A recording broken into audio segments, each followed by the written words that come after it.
राजसमंद विधानसभा उपचुनाव के तहत एक सभा में नेता प्रतिपक्ष एवं भाजपा के वरिष्ठ नेता गुलाबचंद कटारिया द्वारा महाराणा प्रताप के जीवन प्रसंग पर दिए वक्तव्य को लेकर बवाल मच गया।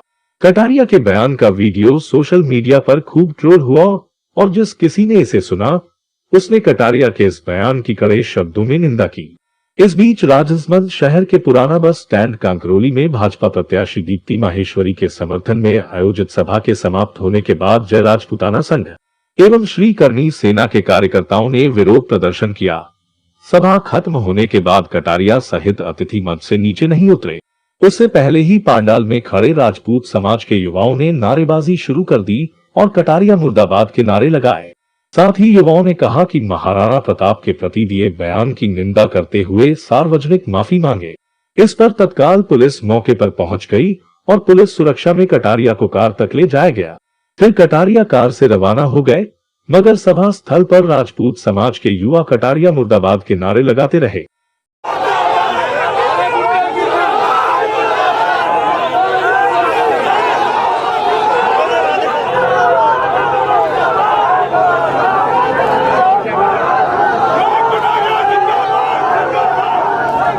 अब आपको बताना चाहते हैं कि आखिर गुलाबचंद कटारिया ने ऐसा क्या बयान दिया जिसे बवाल मच गया है। सुनिए वीडियो। हमारे पूर्वजों ने 1000 वर्षों तक लड़े यार, 1000 वर्षों तक। ये महाराणा प्रताप अभी गया ना, क्या उसको पागल कुत्ते ने काटा था जो अपनी राजधानी और अपना घर छोड़ करके एक पहाड़ी के टूंगर पर रोता फिरा? किसके लिए गया था रे? किसके लिए गया था? कुछ समझ में आता है नहीं? उस पार्टी के साथ। दूसरी ओर कटारिया के इस बयान को इस नजरिए से भी देखा जा रहा है कि कटारिया और किरण माहेश्वरी एक दूसरे के प्रतिद्वंद्वी थी। इसी वजह से कटारिया और किरण गुट में भाजपा बंटी हुई है। कतिपय लोगों का कहना है कि कटारिया नहीं चाहते कि दीप्ति जीते, क्योंकि वे किरण को कभी नहीं चाहते थे कि वे उससे आगे जाए और बड़ी नेता बने। इधर रणधीर सिंह भिंडर ने भी वीडियो जारी कर कहा कि कटारिया तो राजसमंद में दीप्ति को हराना चाहते हैं, इसीलिए ये बयान दिया है ताकि वोटों को ध्रुवीकरण हो और दीप्ति हार जाए। राजस्थान के नेता प्रतिपक्ष और भारतीय जनता पार्टी के वरिष्ठ नेता गुलाबचंद जी कटारिया ने आज राजसमंद में जो भाषण दिया वे बहुत ही निंदनीय है और उसको सहन करने की हमारे में क्षमता नहीं है। राणा प्रताप के लिए जिस तरह के शब्दों का इन्हें इस्तेमाल किया इन्होंने, वो उनको शर्म आनी चाहिए कि राणा प्रताप जैसे व्यक्ति जो कि पूरे विश्व में मेवाड़ के राणा और स्वतंत्रता सेनानी के नाम से जिनका नाम मशहूर है, उनके लिए रोता फिरना और ऐसी बातें करना बहुत ही निंदनीय है। मैं चाहता हूं कि कटारिया साहब अपनी बात को वापस लें और जनता के सामने अपने माफीनामा पेश करें। हालांकि भारतीय जनता पार्टी ने पहले भी राणा प्रताप का अपमान किया था। वल्लभ नगर में ही बटेवर में जब कार्यक्रम हुआ था, उसमें राणा प्रताप के चित्रों को, उनके मूर्तियों को अपने पांवों में रख दिया था, जिसके लिए अपने सांसद जो हैं सीपी जोशी जी, उन्होंने तो माफीनामा दिया, लेकिन अभी तक उस स्टेज पर बैठे हुए कई लोग ऐसे हैं जिनका माफीनामा आना बाकी है। तो मुझे लगता है कटारिया साहब नहीं चाहते कि जिस पार्टी ने उनको बहुत ऊंचाइयों तक पहुंचाया उसको जीतने में मदद करे, क्योंकि राजसमंद में जाकर के जो भाषण दिया है, निश्चित रूप से ये दीप्ति को हराना चाहते हैं, क्योंकि वो किरण जी माहेश्वरी को नहीं चाहते थे और नहीं चाहते कि दीप्ति जीते, इसलिए वहां पर जाकर ऐसा भाषण दिया ताकि सभी समाज के लोगों को वहां पर भड़का सके। मेरा ये मानना है कि सभी समाज के लिए राणा प्रताप बहुत ही आदरणीय है, वंदनीय है और सभी को इस बात की ठेस लगी है, इसलिए निश्चित रूप से माफीनामा बहुत जल्द आना चाहिए, वरना हम उग्र आंदोलन भी करने को तत्पर हैं और हमारी पार्टी जनता सेना निश्चित रूप से इसमें कोई कठोर कदम भी उठाएगी। इस घटना के बाद गुलाबचंद कटारिया ने खुद वापस नया वीडियो जारी करके स्पष्टीकरण दिया है कि वे उद्बोधन में कुछ अपशब्द बोले जरूर थे, मगर उनकी ऐसी कोई मंशा नहीं थी। महाराणा प्रताप तो हमारे मेवाड़ ही नहीं बल्कि पूरे देश व दुनिया के आदर्श है, जो स्वाभिमानी और शूरवीर थे। कल कुंवारिया में मेरे द्वारा जो भाषण दिया, उसमें मैंने इस देश के पूर्वजों ने 1000 वर्षों तक लड़ाई लड़ करके इस देश धर्म और संस्कृति की रक्षा की। उसी की तुलना में मैंने कहा था अभी भी महाराणा प्रताप गए, और महाराणा प्रताप ने जिस प्रकार से एक एक जंगल जंगल की खाद छानी, राज छोड़ा, सब सुख और वैभव छोड़े। मेरे द्वारा शब्द प्रयोग हुआ कि ऐसा कोई पागलपन उनको नहीं जो कोई कुत्ते के काटने से पैदा हुआ।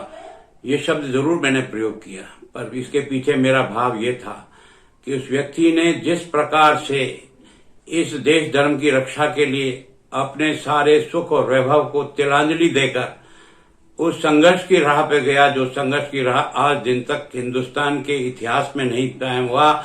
उस व्यक्ति ने जिस प्रकार से इस देश धर्म की रक्षा के लिए इतने बड़े कष्टों को भी अंगीकार किया और अंततोगत्वा विजय प्राप्त की, उस महाराणा प्रताप के प्रति मेरी ये भावना नहीं थी। मेरी ये थी कि उनका ये पागलपन वास्तव में देश धर्म के प्रति जो प्यार का था वो उन्होंने जीवन भर तक निभाया। और मैं उनसे बंधुओं से भी निवेदन करना चाहता हूं, मैं जब से राजनीति में हूं, मेवाड़ कॉम्प्लेक्स की इस धारणा को, देश आजाद हुआ तो 47 में हो गया, पर पहली बार विधायक बनने के बाद 78 में प्रताप के जीवन से सार्थक करने के लिए, चाहे वो कुंभलगढ़ हो, चाहे वो गोगुंदा हो, चाहे वो हल्दी घाटी हो, चाहे चावंड हो, इसके विकास का अगर सूत्रधार प्रारंभ करने का प्रयास किया तो मेरे आग्रह पर भैरव सिंह शेखावत ने पहली बार मनाया।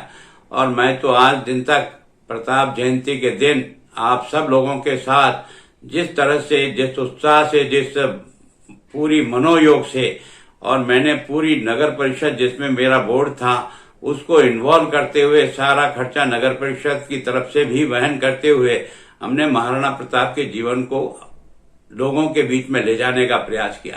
जिस पाठ्य पुस्तक में नहीं था उस पाठ्य पुस्तक में प्रताप के जीवन का और शौर्य को प्रकट करा, और जिसको अकबर महान कहा जाता था उसकी जगह हमने प्रताप महान को पाठ्य पुस्तक में डालने का प्रयास किया।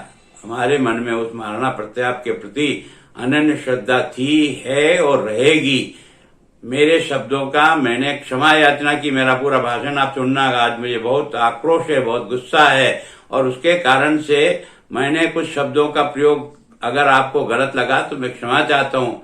मेरी भावना हमेशा महाराणा प्रताप के शौर्य और बहादुरी के बारे में प्रेरणा देता है, जीवन में कुछ कर गुजरने के लिए उत्साहित करता है कि चाहे जीवन में कितने भी कष्ट क्यों न आवे, पर इस देश धर्म की रक्षा के लिए अपने आप को समर्पित करें।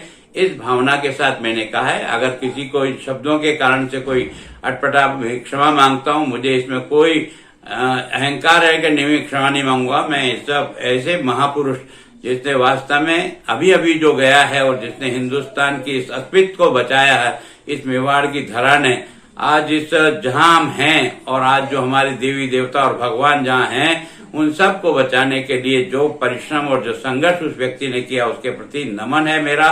और मेरी भावना को ठीक प्रकार से पूरा समझें और फिर उसके ऊपर किसी प्रकार की बात कहें तो बहुत अच्छा लगेगा। गुलाब चंद कटारिया के इस बयान के बाद सोशल मीडिया पर कई लोगों ने इस बयान की कड़े शब्दों में निंदा व्यक्त करते हुए लिखा कि कटारिया माफी मांगे। दूसरी तरफ राजपूत समाज के युवा अब भी चेतावनी दे रहे हैं कि अगर कटारिया माफी नहीं मांगेंगे तो समाज उग्र आंदोलन करेगा। कार्यक्रम में एक भाषण दिया था, उसमें कहा था कि महाराणा प्रताप क्या रो रहा था क्या वहाँ, तो ये लैंग्वेज मेवाड़ कभी नहीं सहेगा। ये लैंग्वेज हमारे पूर्वज है, हमारे आदर्श है,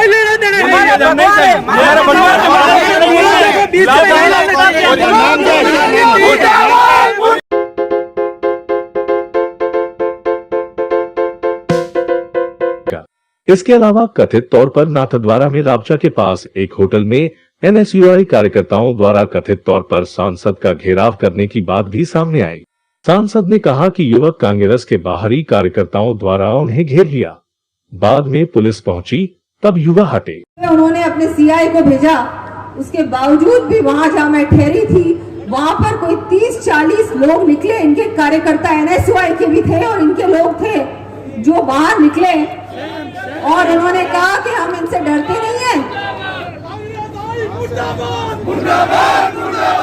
तो ये सारे लोग बाहर से आए हुए थे, ये सारे जो लोग थे, हम लोगों ने जानकारी ली तो जो नाम इन्होंने बोले कि हम तो यहाँ से वहां से भी जानकारी ली। ये सारे के सारे लोग बाहर से बुलाए गए थे कि चुनाव में जो इनको, जैसे कि अभी सुरेंद्र सिंह जी ने बताया ना कि 3 दिन का चुनाव होगा, ये 3 दिन का ही चुनाव है, लेकिन हमारे मेवाड़ की जनता किसी से कम नहीं है। नीट का जवाब पत्थर से देने वाली है। और 17 तारीख को जिस तरह से महिलाओं पे अत्याचार बढ़ रहे हैं, और अब तो प्रत्यक्ष रूप से मैंने कल देख लिया कि क्या कितनी ओछी हरकत पे उतर सकती है राजस्थान सरकार के कार्यकर्ता और राजस्थान सरकार। तो सभी से निवेदन करना चाहूंगी कि हमको घर में नहीं बैठना है। ये हमारी सुरक्षा का चुनाव है। हमारी सभी महिला बहनों को भी पूर्ण रूप से इस चुनाव में एक कार्यकर्ता की तरह, प्रत्याशी की तरह हमको इस चुनाव को लड़ना है। दीप्ति अकेली नहीं है। सांसद और कटारिया के बयान के बाद NSUI जिलाध्यक्ष अजय सिंह सोलंकी ने भी बयान का वीडियो जारी किया है। सुनिए, इसके अलावा भी राजपूत समाज के कई लोगों ने कटारिया के इस बयान की निंदा करते हुए कहा कि तत्काल माफी मांगे, वरना कटारिया को इसके परिणाम भुगतने पड़ेंगे। मैं महिपाल सिंह राठौड़ इस बात की कड़ी निंदा करता हूँ, कड़ा विरोध करता हूँ। ये गुलाबचंद कटारिया, मैं कटारिया नहीं कहना चाहता हूँ, सिर्फ गुलाबी कहना चाहता हूँ, क्योंकि उन्होंने जिन महापुरुष का, जिन देवता का, जो इस मेवाड़ को बचाने वाला अपने संपूर्ण सुख सुविधा और अपने राज्यपाट को छोड़ के इस मेवाड़ की जनता के लिए जो दुख देके उसको मुगलों से अधीन करने से छुड़ाए। मैं सारे समाज के सारे भाई बहनों से, बड़े बुजुर्गों से अपील करता हूं, कल 5 बजे काकोली बस स्टैंड पे ज़्यादा से ज़्यादा संख्या में पधार के इनका विरोध प्रदर्शन करें। जय सिया राम।